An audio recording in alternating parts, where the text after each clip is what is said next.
What is everything that goes into making a garment? And can we create a piece of clothing entirely locally? I'm going to find out. Similar to the 100-mile diet or farm-to-table movement, I've challenged myself to apply this concept to clothing and see if we can create a garment from start to finish in Edmonton and Alberta. My name is Erin, and this is the ultimate slow fashion journey. We're going to explore the entire process from farm to closet.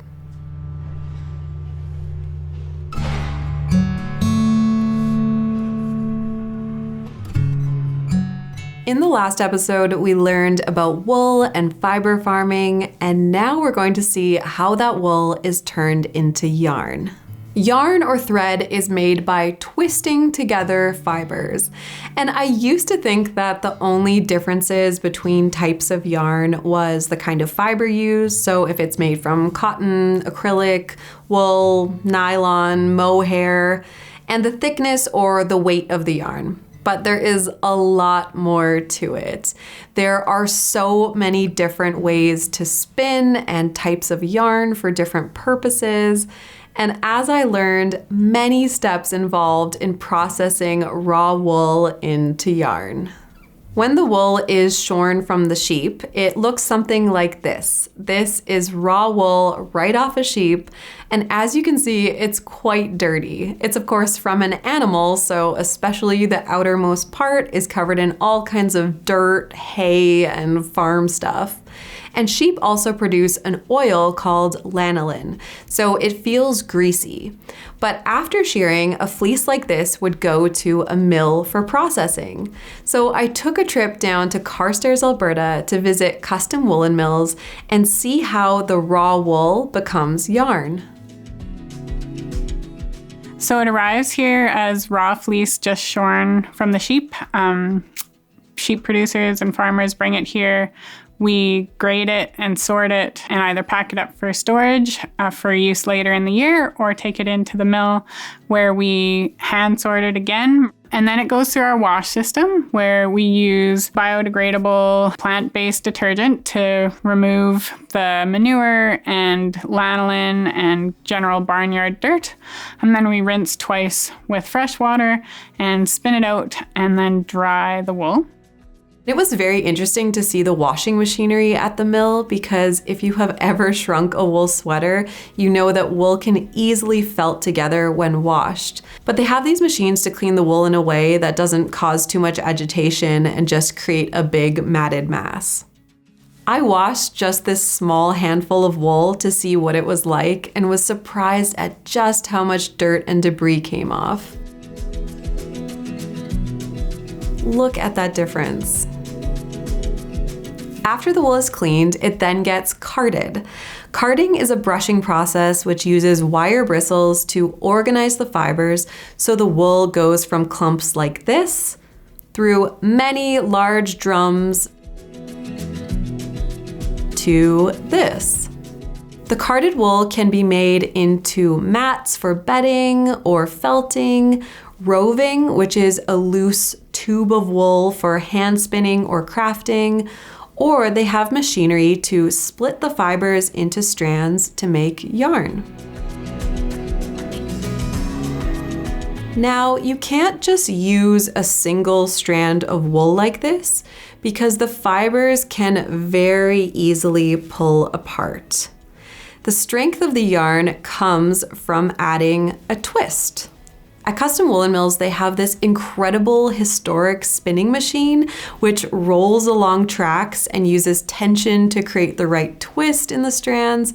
It's called a spinning mule. It's from 1910, and they're the only mill in Canada still using one commercially.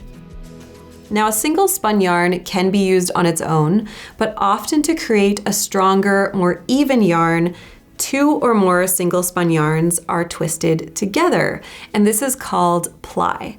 So at the mill, they transfer the single yarn bobbins onto these big rolls, and then another machine twists 2 to 6 ply together. These are then moved to another machine to remove the yarn from the bobbin and create the final skein for knitting or weaving.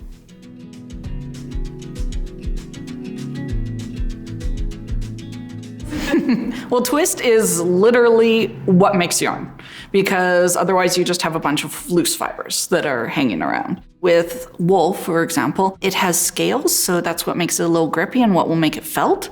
And when you twist it, those will hold on to each other and keep the yarn as is. If you have a piece of string and you twist and you twist it and you twist it and you twist it, that will hold it together, right? But as soon as I let that go, it's going to either curl up on itself or it's just going to come untwisted.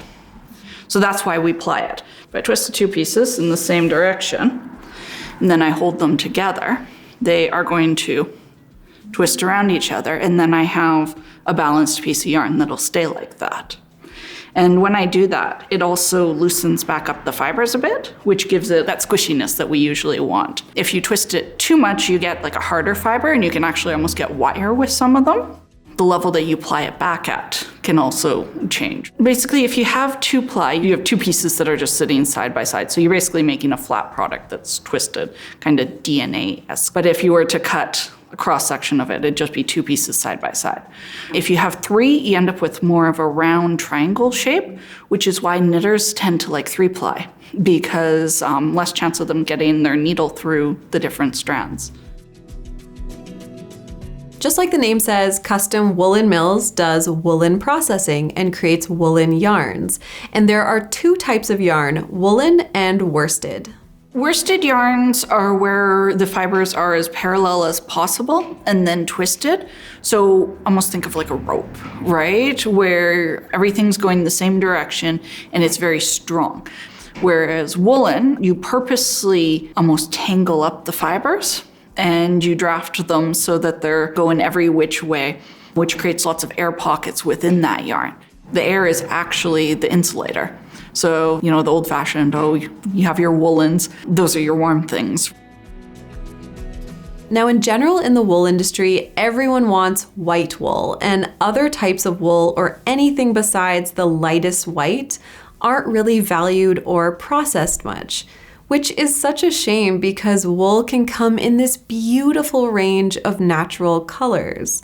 But they typically don't get used because it's not as easy to dye like white wool is. Ironically though, mills will buy white wool only to then dye it gray or brown or one of these natural colors, while the colored wool goes to waste. People often think of sheep as being white, but they come in many different colors. So at our mill, because we're doing small batches, we really like to process natural sheep's grays and blacks and whites and use those colors to complement each other in a natural way, but create interesting patterning. To me, this is just another way where the uniqueness of slow, small batch goods really shines through, because you won't find mass-produced products that use the natural wool colors. Another thing that makes Custom Woolen Mills very interesting to visit is most of their equipment is historical, which they have refurbished and maintained. Their oldest machine dates back to 1886, and it gives you a bit of a peek into a time when wool processing would have been a much larger part of the industry in Canada. So this mill here is an amalgamation of two historical woolen mills that were in Western Canada. The equipment was originally brought and started up in the 1930s, but by the 1970s, natural fiber textiles were not as popular. Wool was certainly not as popular, and people had a concept of wool as being like itchy and not that nice to wear compared to synthetics. So my parents came across this equipment that was going to be sold for scrap metal, and they purchased it and brought it here and started operating it as a functioning woolen mill. And now today, of course, there's renewed interest in natural fibers. We know that it's better in terms of where your garment ends up at the end of life. It's not going to end up as a microplastic in the ocean. It can degrade and rot and go back to nature. For my coat, I'm going to be using this yarn, which was spun from Fin Wool at Custom Woolen Mills. It's a 2-ply fingering weight yarn, which is pretty thin and lightweight. So it should give me a fabric with some nice drape. Now, after going to the mill, I wanted to learn more about spinning and better see and understand how spinning actually works up close at the yarn and fiber level. What's happening? How does it stay spun and not untwist? And as if I'm not already doing enough with this project, I had the idea to spin some of my own wool yarn to maybe do some hand sewing, maybe embroidery on the coat. Now, I wasn't going to buy a whole spinning wheel just to try spinning, but there is a hand spinning technique using a drop spindle, which looks like this. It has a hook on one side, a stick, and this disc, which is called a whirl. This is a bottom whirl drop spindle, but they also have a top whirl. It's basically like a top, and you use it to create the twist in the yarn while slowly adding more and more fiber to create a long piece of yarn. This part, pulling the fibers, is called drafting, and it determines the thickness of the yarn. And it's definitely the most difficult part though, trying to get an even and consistent yarn. This technique is called park and draft. So I build up the twist and then hold it and let it travel up into my pulled fiber. It's an easier, more beginner technique, but people who are really good at using the drop spindle can spin and draft at the same time, and it's really cool to see. Learning to do this has definitely been humbling. It's been a while since I've picked up a brand new activity, and I honestly thought it wouldn't be as tricky as it is, but it definitely takes practice to get nice consistency in your yarn, and I will need a lot more practice before I can get a yarn thin enough to use. Now, is it realistic, especially with all of our modern technology, to hand spin yarn and put all of this time and effort into making a single garment? No, I don't think so. I don't think I would even have the patience to hand spin enough yarn to make one item of clothing. But it does give you a different perspective and appreciation for textiles, craft skills, and making clothing. And there's a lot of beauty to be found in these slower processes. Although I still need a lot more practice before I can make a beautiful piece of yarn.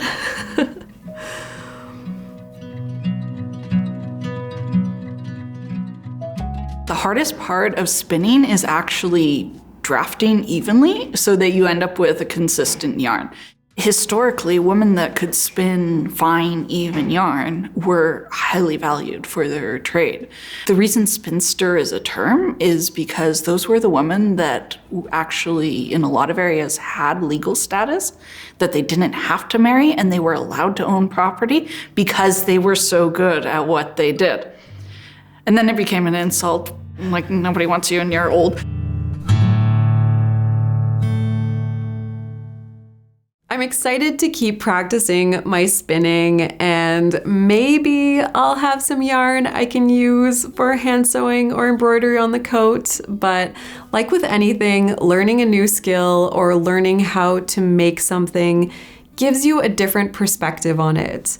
Before this project, spinning was the area I knew the least about, and now I look at yarn and knitwear and fabrics differently.